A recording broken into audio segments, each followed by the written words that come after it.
ചുമട്ടുതൊഴിലാളി യൂണിയന്റെ അഖിലേന്ത്യാ നേതാവായിരിക്കുന്നത്. അങ്ങനെയല്ല ഒരു ട്രേഡ് യൂണിയൻ. 2025 ഫെബ്രുവരി 10 ഞങ്ങൾ സമരം ആരംഭിക്കുമ്പോൾ ആശമാരുടെ വേതനം 7000 രൂപയായിരുന്നു. ആ വർധനം 18 വർഷം കൊണ്ട് വന്നതാണ്. ഇവിടെ കക്കൂസ് ഇല്ല എന്നാണ് ഇത്രയും ആളുകൾക്ക്. അങ്ങനെ 10 വർഷം മുമ്പില്ലാത്ത കക്കൂസ് 10 വർഷവും പണിതിട്ടില്ല. ഞങ്ങളെ ഒന്ന് കാണാൻ അന്നിവിടെ ഭരിച്ചുകൊണ്ടിരുന്ന ഇടതുപക്ഷത്തിന്റെ മുഖ്യമന്ത്രി ഒരു ദിവസം അല്ലെങ്കിൽ അദ്ദേഹത്തിന്റെ ചിന്തയിൽ ഞങ്ങളെ കാണണം എന്നുള്ളത് ഒരിക്കൽ പോലും വന്നിട്ടില്ല എന്നത് പ്രത്യേകിച്ചും സ്ത്രീകൾ അവർ കരുതി വെച്ച് ഈ ഗവൺമെന്റിനെ, ജനാധിപത്യ വിരുദ്ധ ഗവൺമെന്റിനെ താഴെ ഇറക്കുവാൻ അവർ പോളിംഗ് ബൂത്തിലേക്ക് പോയി എന്ന് തന്നെയാണ് ഞങ്ങൾ മനസ്സിലാക്കുന്നത്. അദ്ദേഹം മുഖ്യമന്ത്രിയായി സ്ഥാനമേറ്റതിന് ശേഷം ഏതാനും മണിക്കൂറുകൾക്കുള്ളിൽ അദ്ദേഹം ആ വാഗ്ദാനം നടപ്പിലാക്കി. ഇനി എന്ത് പ്രശ്നം ഈ കേരളത്തിൽ ആർക്കുണ്ടായാലും അവരാരും ഒറ്റയ്ക്കാവില്ല എന്ന് പറയുന്ന ഒരു കരുതൽ. ഈ പണി മുഴുവൻ ചെയ്താലും അത് ശമ്പളം പകുതിയായിട്ട് കുറയുമ്പോൾ അത് വളരെ വലിയ ദുരിതം ആശാവർക്കർമാർക്ക്. സമരത്തിന്റെ രക്തസാക്ഷി കൂടിയാണ് ശ്രീ പ്രേംകുമാർ. അത് ഈ അവസരത്തിൽ ഞങ്ങൾ പറയുകയാണ്. യൂണിയനുടെ സംസ്ഥാന പ്രസിഡന്റും അഖിലേന്ത്യാ പ്രസിഡന്റുമാണ് അദ്ദേഹം. ആ തൊഴിൽ ചെയ്തിട്ടൊന്നും അല്ല അതിന്റെ പ്രസിഡന്റ് ആയിരിക്കുന്നത്. ചുമട്ടെടുത്തിട്ടല്ല അദ്ദേഹം ചുമട്ടുതൊഴിലാളി യൂണിയന്റെ അഖിലേന്ത്യാ നേതാവായിരിക്കുന്നത്. അങ്ങനെയല്ല ഒരു ട്രേഡ് യൂണിയനും.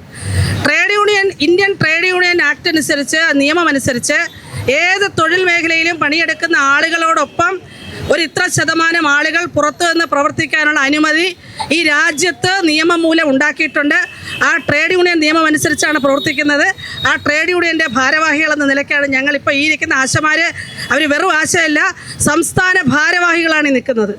UDF ഗവൺമെൻറ് അധികാരത്തിലെത്തിയാൽ ആദ്യ ക്യാബിനറ്റിലെ ആദ്യത്തെ തീരുമാനങ്ങളിലൊന്ന് ആശാവർക്കർമാരുടെ വേതനം വർദ്ധിപ്പിക്കും എന്നുള്ളതായിരിക്കും എന്ന് ശ്രീ VD സതീശൻ പ്രതിപക്ഷ നേതാവായിരുന്നപ്പോൾ നമ്മുടെ സമരപ്പന്തലിൽ വന്ന് നൽകിയ വാഗ്ദാനം ഇന്നലെ അദ്ദേഹം മുഖ്യമന്ത്രിയായി സ്ഥാനമേറ്റതിന് ശേഷം ഏതാനും മണിക്കൂറുകൾക്കുള്ളിൽ അദ്ദേഹം ആ വാഗ്ദാനം നടപ്പിലാക്കി.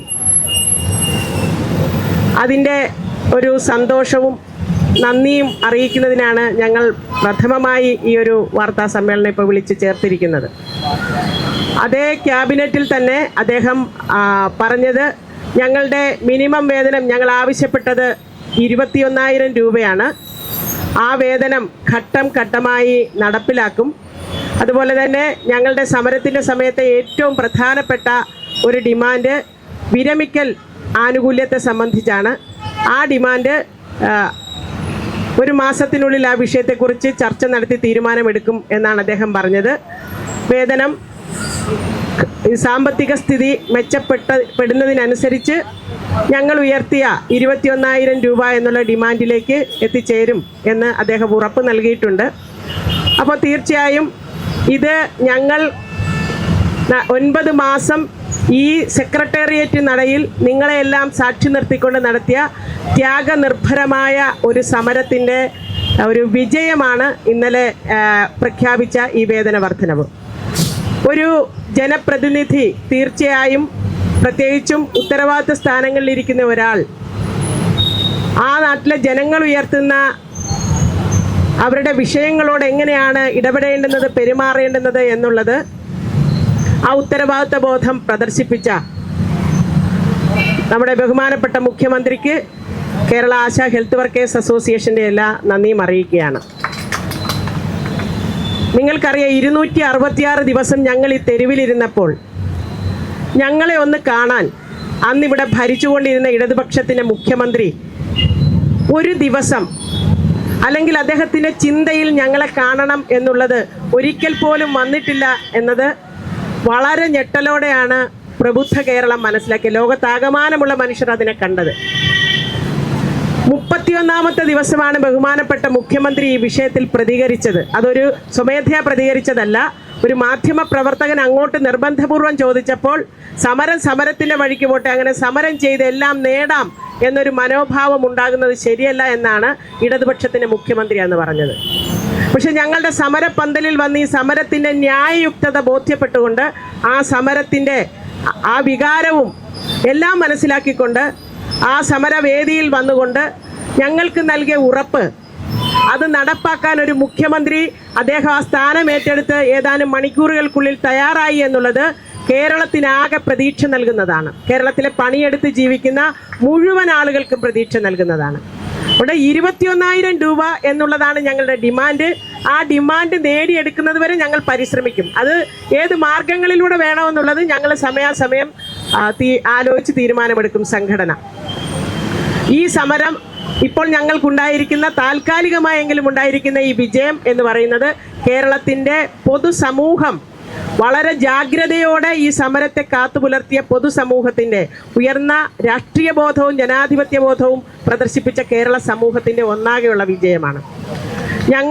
ഞങ്ങൾക്കുണ്ടായിരിക്കുന്ന ഈ നേട്ടത്തിൽ തീർച്ചയായും ഞങ്ങളോട് വാക്കുപാലിച്ച മുഖ്യമന്ത്രി അദ്ദേഹത്തിന് ഞങ്ങളോട് ഇത്തരത്തിലുള്ള ഈ സമരത്തോട് കാണിച്ച അനുഭാവത്തിന്, അല്ലെങ്കിൽ ഈ സമരത്തെ ഏറ്റവും ജനാധിപത്യപരമായി കണ്ടതിന് ഞങ്ങൾക്കുള്ള ഈ അദ്ദേഹത്തോട് ഈ ഗവൺമെൻറ്റിനോടുള്ള നന്ദി അറിയിക്കുന്നതിന് വേണ്ടി 21-ാം തീയതി ഞങ്ങൾ ഇവിടെ ഈ സെക്രട്ടേറിയറ്റ് നടയിൽ കേരളത്തിലെ മുഴുവൻ ആശാവർക്കർമാരും എത്തിച്ചേരുകയാണ്.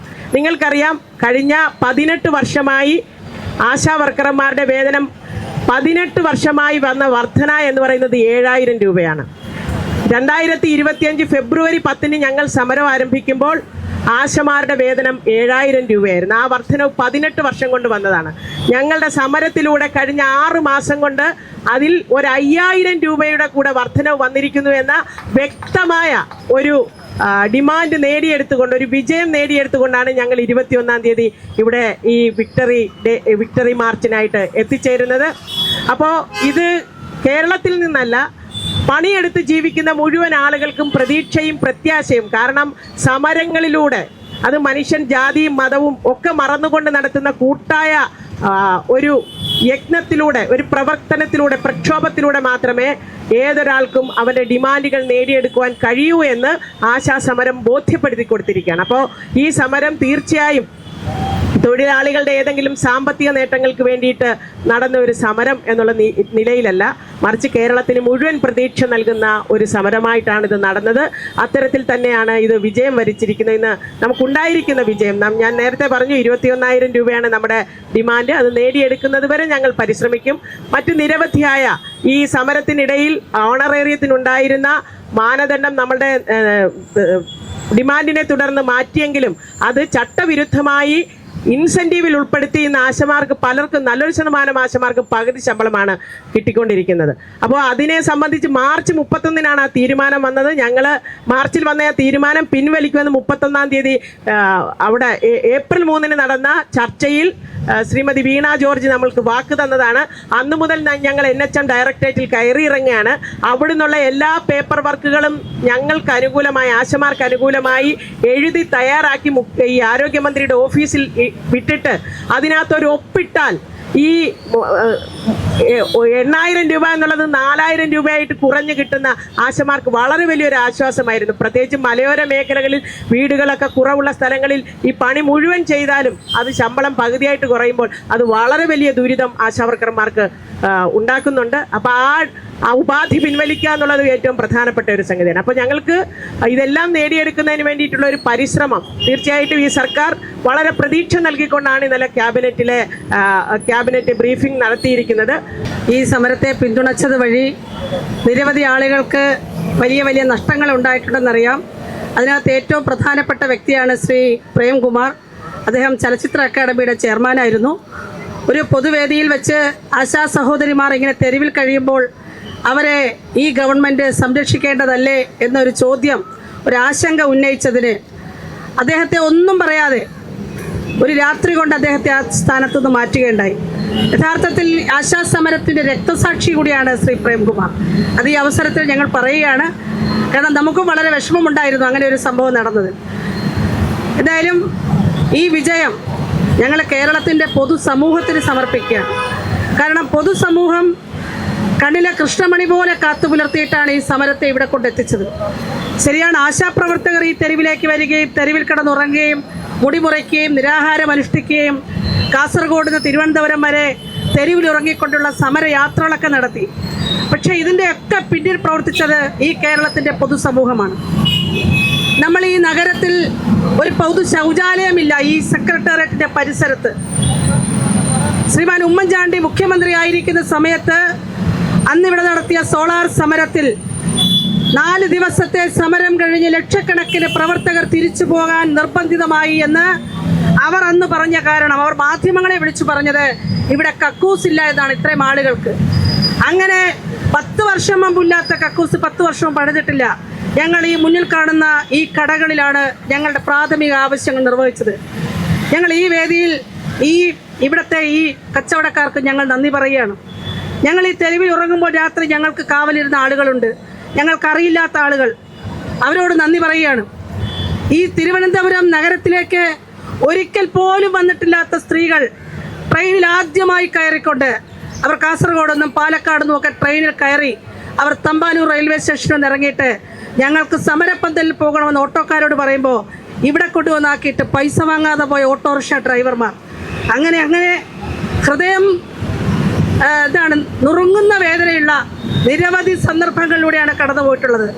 ഞങ്ങൾക്കിതൊരു വ്യക്തിപരമായ വിഷമമല്ല, മറിച്ച് ഒരു സമരത്തെ ഒരു ചെറിയ വിഭാഗം ആളുകൾ അവരുടെ ജീവിക്കുവാൻ വേണ്ടി നടത്തിയ പ്രക്ഷോഭത്തെ, സത്യസന്ധമായ പ്രക്ഷോഭത്തെ ഈ കേരളത്തിൻ്റെ പൊതുസമൂഹം, മാധ്യമ സമൂഹം നൽകിയ പിന്തുണ, ഞങ്ങൾക്കെതിരെ വലിയ സൈബർ അറ്റാക്കുകൾ വരുമ്പോൾ നിങ്ങൾ വിഷമിക്കേണ്ട എന്ന് പറഞ്ഞ് ഞങ്ങളെ ആശ്വസിപ്പിച്ച, ഞങ്ങളുടെ വേദനയിൽ പങ്കുചേർന്ന, ഓരോ ഘട്ടത്തിലും ഞങ്ങൾക്ക് താങ്ങും തണലുമായി നിന്ന നിരവധി ആളുകളുണ്ട്. ഇത് പറയുന്നത് ഇനി എന്ത് പ്രശ്നം ഈ കേരളത്തിൽ ആർക്കുണ്ടായാലും അവരാരും ഒറ്റയ്ക്കാവില്ല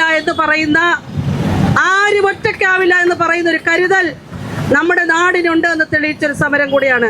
അതുകൊണ്ട് ആശാ സമരം എന്ന് പറയുന്നത് ആശ എന്ന് പറയുന്ന വിഭാഗത്തിൻ്റെ അല്ല, കേരളത്തിൻ്റെ പ്രതീക്ഷയും ആശയുമായിട്ട് മാറിയിരിക്കുന്നു.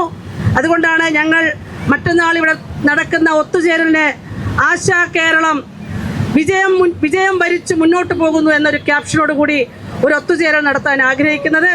ഇത് മുന്നോട്ട് പോകുന്ന സാഹചര്യത്തിൽ എല്ലാ വിഭാഗം ആളുകൾക്കും പ്രതീക്ഷയും ആശയും നൽകുന്നതാണ്.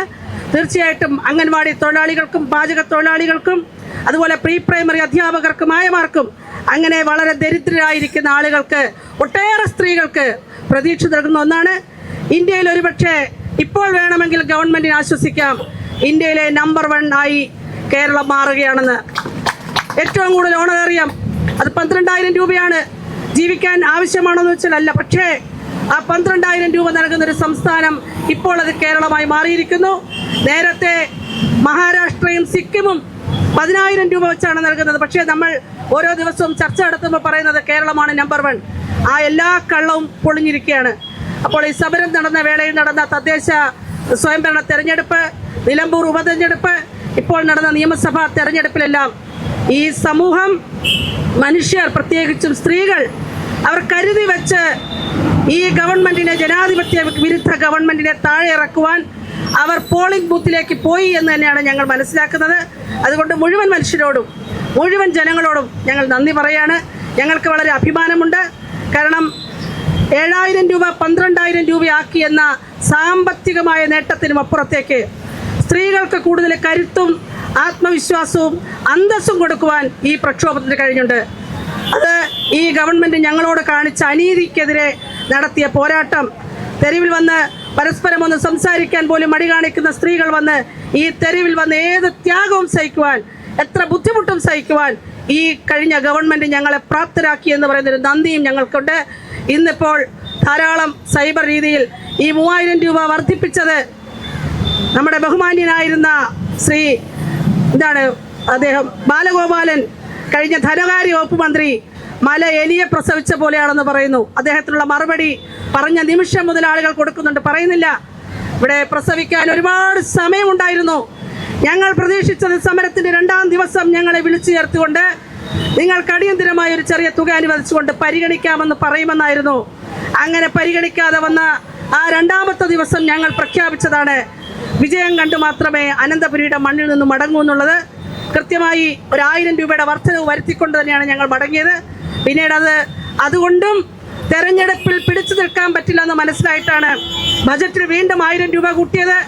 അങ്ങനെ 2,000 രൂപ കൂട്ടിയിട്ടും അടിത്തറയാകെ ഉലയ്ക്കുന്ന തരത്തിലുള്ള ഒരു ജനാധിപത്യ പ്രവർത്തനം നടത്താൻ കേരളത്തിൻ്റെ പൊതുമനസാക്ഷി ഇവിടെ തയ്യാറായിരിക്കുന്നു. നമുക്ക് വളരെ വളരെ പ്രതീക്ഷയുണ്ട്. ഈ പൊതുസമൂഹം ഒരു കാര്യത്തിലും നമുക്ക് പറ്റാത്തവണ്ണമുള്ള ഒരു കരുതലായി, ഒരു കരുതൽ ശേഖരമായി മാറിയിരിക്കുന്നു.